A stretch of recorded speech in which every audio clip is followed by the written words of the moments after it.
Pakistani family UK پہنچتے ہی بڑی مشکل میں پھنس گئی۔ یہ فیملی پاکستان میں ایجنٹ کو کروڑوں روپیہ دے کر گئی، جو پاکستان میں سیونگ تھی سب کچھ دے دیا، جو گھر بار تھا، پلاٹ تھا، گھر تھا، سب کچھ بیچ دیا، یہاں تک کہ اگر رشتہ داروں سے قرض بھی مانگنا پڑا تو وہ بھی مانگا، وعدہ کیا کہ ٹھیک 6 ماہ میں 1 سال میں سب کے قرضے اتار دیں گے، ہمیں صرف پاکستان سے برطانیہ شفٹ ہو جانے دیں۔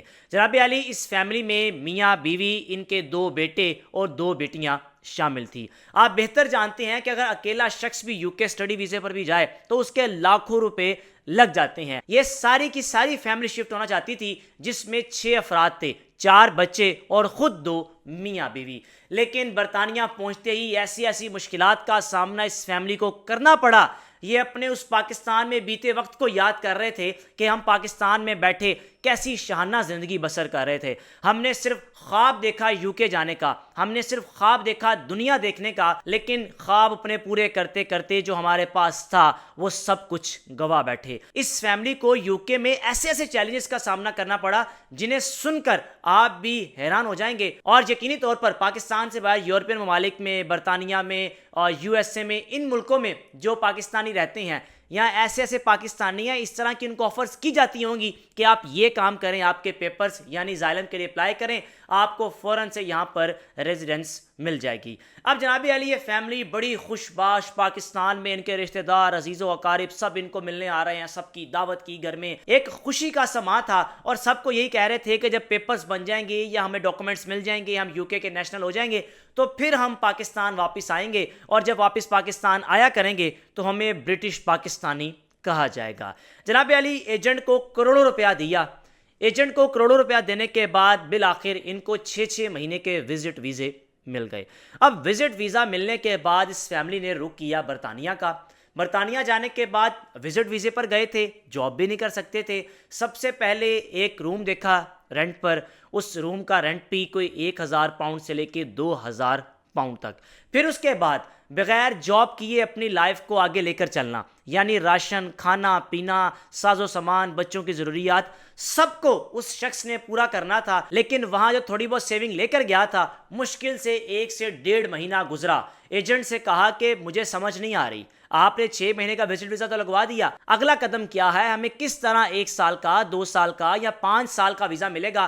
ہمیں یہ سب کس طرح ملے گا؟ آپ ہماری مدد کریں۔ کہنے لگا کہ میرا کام تھا آپ کو پاکستان سے برطانیہ لے کر آنا، اب اگلا کام آپ کا ہے۔ یہ فیملی کہنے لگی اگلا کام کون سا ہے؟ ہم نے کروڑوں روپیہ آپ کو دیا ہے، آپ ہی نے ہمیں ورک ویزا یہاں پر لے کر دینا ہے، یا میری فیملی کا ورک ویزا نہ بھی ملے، مجھے مل جائے، کم از کم میں کام تو کرنے والا بنوں، میں لیگل تو کام کر سکوں۔ جب تک میں کام نہیں کروں گا سروائیو کیسے ہوگا؟ کس طرح گھر کا گزر بسر ہوگا؟ رینٹ کیسے نکلے گا؟ بالآخر ایجنٹ نے کہا ہوتا کچھ یوں ہے کہ ہمارے پاس آخری آپشن یا پہلا آپشن بھی یہی ہوتا ہے، ہم جو پاکستانی یا جو ایسے لوگ آتے ہیں ہمارے پاس کہ بھی ہم یہاں پر پراپر رہنا چاہتے ہیں، ہمیں 1 سال کا ویزا چاہیے، 2 سال کا، یا پراپر ہمیں ریزیڈنس چاہیے، تو ہم ان کو یہ کہتے ہیں کہ آپ آفس جائیں، فورن آفس، وہاں جا کر آپ نے یہ کہنا ہے کہ ہم قادیانی ہیں، ہماری جان کو خطرہ ہے، ہمارے پیچھے کچھ لوگ لگے ہیں، علماء کرام لگے ہیں، مولوی لگے ہیں، اہل علاقہ، محلے دار، یعنی اس طرح کی سٹوری آپ نے آفس والوں کو سنانی ہے کہ ہماری جان پاکستان میں خطرے میں ہے، ہم بڑی مشکل سے یہاں پر آ تو گئے لیکن ہمارا ویزا نہیں لگ رہا، ہم زائلم لینا چاہتے ہیں، پلیز ہمیں یہاں پر رہنے کی اجازت دی جائے، ہمیں زائلم دیا جائے۔ اب جناب علی، جب ایجنٹ نے یہ آپشن ان کو دیا، یہ فیملی بڑی حیران ہوئی کہ اتنا بڑا قدم ہم کس طرح اٹھائیں گے، اپنا فرقہ بدل لینا، قادیانی ہو جانا، ہمیں یہ چیز سمجھ نہیں آتی۔ لیکن اس ایجنٹ نے ایسا دماغ خراب کر دیا کہ پھر اس کے علاوہ آپشن کوئی نہیں، آپ کو واپس جانا پڑے گا۔ اب یہ فیملی اپنا سب کچھ چھوڑ چھاڑ کر برطانیہ چلی گئی تھی۔ ایجنٹ نے ایسا مائنڈ واش کیا کہ آپ کی نیت اللہ جانتا ہے، آپ کو کس بات کا خوف ہے، اگر آپ یہاں پر اپنے آپ کو قادیانی شو بھی کروا دیں گے تو کیا مسئلہ ہو جائے گا؟ کچھ نہیں ہوتا، آپ کے پیپرز بن جائیں گے، اللہ تعالیٰ آپ کی نیت جانتا ہے، نیتوں کا احوال اللہ جانتا ہے۔ لیکن پھر بھی اگر ایسے ڈاکومنٹ حاصل کرنے کا کیا فائدہ جن ڈاکومنٹس میں یہ لکھا جائے کہ آپ قادیانی ہیں، نعوذ باللہ۔ اس فیملی نے بالآخر جب 4 ماہ گزر گئے، ان کو کچھ سمجھ نہیں آ رہی تھی، اگر ایک جگہ جاب سٹارٹ کی تو وہاں پہ مسئلہ بن گیا کیونکہ اس کے پاس ورک ویزا تھا نہیں۔ چوتھے مہینے آخر کار اس فیملی کے سربراہ نے فیصلہ کیا کہ ہم اپنے پیپرز زائلم کے لیے اپلائی کر دیتے ہیں قادیانی کے طور پر کہ ہماری جان پاکستان میں خطرے میں ہے، جس وجہ سے ہم یہیں پر زائلم لے کر رہنا چاہتے ہیں۔ اب جناب زائلم لے کر اپلائی کر دیا۔ اپلائی کرنے کے بعد اس فیملی نے کیا کیا، اس فیملی کے سربراہ نے، یعنی جس جگہ پر رہتے تھے ایک قریبی عزیز پاکستانی مل گیا وہاں پر، اس فیملی کے سربراہ نے اس کو ساری روداد بتا دی۔ اس نے کہا میرے ساتھ ایجنٹ نے فراڈ کیا، مجھے ایجنٹ نے مجھ سے کروڑوں روپیہ لے لیا، مجھے کہا کہ آپ کو 2 سال کے ویزے ملیں گے، فی الحال آپ کا وزٹ ویزا ہے، آپ وہاں پر جائیں گے سارے مسئلے حل ہو جائیں گے۔ لیکن اب کیا ہوا ہے کہ میں انلیگل جاب تو کر رہا ہوں، یعنی زائلم کے لیے اپلائی کیا، ابھی زائلم ملا نہیں۔ وہاں پر ہوتا کچھ ہوا کہ جب آپ زائلم کے لیے اپلائی کرتے ہیں تو وہاں کی حکومت باقاعدہ آپ کو پیسے بھی دیتی ہے، آپ کو رہنے کے لیے رہائش دیتی ہے، آپ کو کھانا دیتی ہے، لیکن اس کے باوجود یہ شخص اپنی لائف کو آگے لے کر چلنے کے لیے، فیملی بچوں کو آگے لے کر چلنے کے لیے جاب کر رہا تھا جو کہ انلیگل تھی، اس کے پاس ورک پرمٹ تھا نہیں۔ اب سب کچھ اس ساتھ اٹھنے بیٹھنے والے کو بتا دیا کہ اس طرح میرے ساتھ ہوا، میں نے زائلم کے لیے اپلائی کیا ہوا ہے، کچھ پیسے مجھے مل رہے ہیں، میں جاب بھی کر رہا ہوں، لیکن اس کی قسمت ہاری۔ اول تو اس نے اپنا فرقہ بدلا، اول تو اس نے قادیانیت کو اپنایا، لیکن دوسرا اس نے جو سارے راز تھے اپنے ساتھ اٹھنے بیٹھنے والے کو بتا دیے۔ اب کون برداشت کرتا ہے کہ ایک بیٹھے بٹھائے کسی کی زندگی سنور جائیں، یا اس کو ایک تو وہ انلیگل ہے لیکن وہ پیسے کما رہا ہے، یعنی لوگ برداشت نہیں کرتے کہ ہم نے یہاں پہ زندگیاں لگا دی، یہ شخص آج آ کر یہ جو کہ انلیگل ہے اور پیسے کما رہا ہے۔ اس شخص نے کیا کہ آپ فوراً آفس میں جا کر اس شخص کی، اس کی فیملی کی کمپلین کر دی کہ یہ شخص انلیگل ہے، آپ نے اس کو جاب کے لیے الاؤ نہیں کیا لیکن یہ پھر بھی انلیگل طور پر جاب کر رہا ہے۔ اور دوسرا میں پاکستان میں اس کی فیملی کو جانتا ہوں، یہ سب کچھ ٹھیک ہے، یہ مسلم ہے، یہ قادیانی نہیں ہوئے، انہوں نے اپنا فرقہ نہیں بدلا، یہ صرف اپنے پیپرز بنوانا چاہتے ہیں، ان کی کسی کی جان کو خطرہ نہیں ہے، یہ سب کے سب جھوٹ بول رہے ہیں۔ یعنی اس شخص کی شکایت نے ان کی ساری محنت پر پانی پھیر دیا۔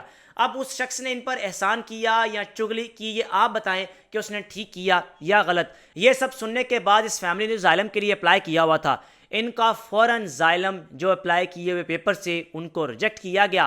پھر اس کے بعد 1 مہینے کا الٹیمیٹم دیا گیا کہ 1 مہینے کے اندر اندر آپ برطانیہ چھوڑ دیں ورنہ آپ کو پاکستان ڈی پورٹ کر دیا جائے گا۔ اب آپشن تھا نہیں، کہاں جاتے؟ آخر کار اس فیملی نے یہی فیصلہ کیا کہ ہمیں خاموشی سے عزت اسی میں ہے، ہم واپس پاکستان چلے جائیں، بجائے اپنے آپ کو مزید بدنام کرنے کے، بدنامی اپنے اوپر لینے کے، یہاں پر رسوا ہونے کے، غربت کا سامنا کرنے کے، بھوکا رہنے کے، ہمیں واپس پاکستان چلے جانا چاہیے۔ اور اس فیملی کو پھر احساس ہوا جو زندگی پاکستان میں ہے، یعنی اگر پاکستان میں آپ 2 سے 2.5 لاکھ 3 لاکھ یا 1 لاکھ بھی اگر کما رہے ہیں تو آپ سکون میں ہیں، ایٹ لیسٹ آپ اپنے ملک میں تو ہیں، آپ 3 ٹائم اچھا کھانا کھا سکتے ہیں، گھوم سکتے ہیں، پھر سکتے ہیں، فیملی کو ٹائم دے سکتے ہیں، دور کے ڈول سہانے۔ یعنی آپ کو ایسا لگتا ہے کہ آپ برطانیہ پہنچیں گے تو آپ کی لائف بڑی بہترین ہو جائے گی، یا دنیا کے کسی بھی ملک میں آپ جائیں گے تو آپ کی لائف بڑی بہترین ہو جائے گی۔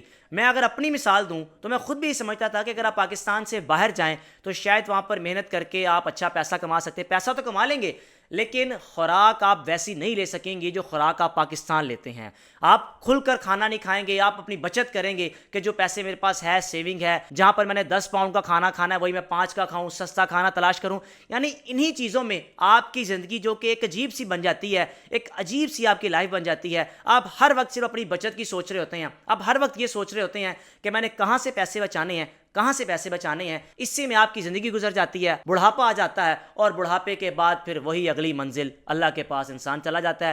یعنی بہتر یہی ہے کہ اگر آپ کے پاس 4 پیسے ہیں، ان پیسوں میں پاکستان میں بہترین لائف سپینڈ کریں بجائے دوسرے ملکوں کا رسک لینے کے۔ ہاں اگر کسی شخص نے جانا بھی ہے وہ اکیلا جائے، بجائے بیوی کو یا بچوں کو لے کر جانے کے ایک دفعہ آپ خود جائیں، 1 سال 2 سال 3 سال کا عرصہ وہاں پر گزاریں، سیٹل ہوں، آپ کے حالات بہترین ہوں، پھر اس کے بعد سٹیپ لیں اپنی فیملی کو لے کر جانے کا۔ پہلی مرتبہ یہ سٹیپ لینا، نہ وہاں پہ وزٹ کرنا، نہ وہاں کا ماحول کو جج کرنا، چیزوں کو آبزرو کرنا اور فوراً سے فیملی شفٹ کر لینا، آپ کے لیے مشکلات پیدا ہو سکتی ہیں جس طرح کی مشکلات اس فیملی کے لیے پیدا ہوئی۔ رائے کا لازمی اظہار کیجیے گا۔ میزبان کو اجازت دیجیے، اللہ حافظ۔